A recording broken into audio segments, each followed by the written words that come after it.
All right, boys and girls, this is just an extra fun project. If you're interested, you've already finished your art project and you have a little bit extra time to do something. And here's just an extra activity that you can do for drawing. I'm going to use a Sharpie, but I suggest that you guys start off with a pencil so that way if you make mistakes, you can erase it. This is just a regular white piece of paper. You don't have to worry about name or anything because this is something that you're going to keep. Like I said, this is just an extra thing if you want to draw and practice drawing. I'm going to show you the steps to create a spider. So the first thing I'm going to do is I'm going to create a giant oval on my paper. This is going to be the body of my spider. I'm not creating a real life spider. I'm just kind of creating some of the ones that are popular right now where they're the real big cute faces. I'm going to create big eyes. So I'm going to create those big ovals on his face. And I like to create the eyes where they're real cute. So I'm going to add those light reflections in there.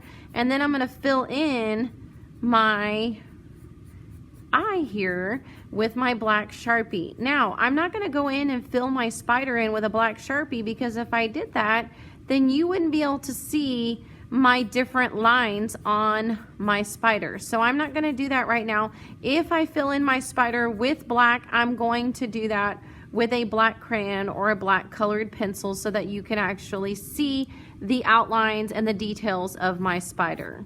So again, I'm just filling in the eyes. I did leave the circles in there white to show some reflection of light. So I'm just doing this really quickly. But then I want to add some expression to my spider, which means I'm going to add his mouth, and I can either make it sad, I can make it happy. I'm going to just use some lines and I'm going to put them together to create that facial expression. So in mine, I'm just going to make a big curved line creating my smiley face. And then I also need 8 legs. So I'm going to start at the back and I'm just going to kind of create, and first I'm just creating like that curved line. And then I'm going to go back in because I want something that I can color, and I'm just going to add another line following that first line I created and making it back to my spider. I'm going to do the same thing kind of on my other side where I create, and if you want to make them going a different direction, like going towards the back, you can, but because my spider is just kind of around, I just made them going forward.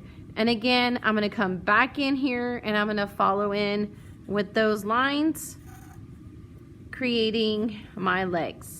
So now I've got a cute little spider. I want to add a little bit more details so that I have something maybe going on in the background. Not much because my spider is taking up a lot of my space. So one, I am going to go ahead and create a string to show that I have a web.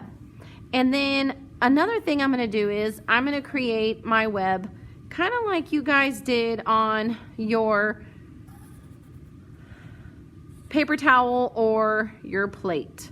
So my web is coming off the edge of my paper right here, and again I'm going to create those lines like we did the last time where the curved lines, and you can just see I did a little bit in the corner here, but I've got my spider. Now I can color it, but you have a way to draw a spider if you want, or you can create your own. So if you get done with your artwork and you have some extra time, create a spider, draw a picture, and practice those lines, boys and girls.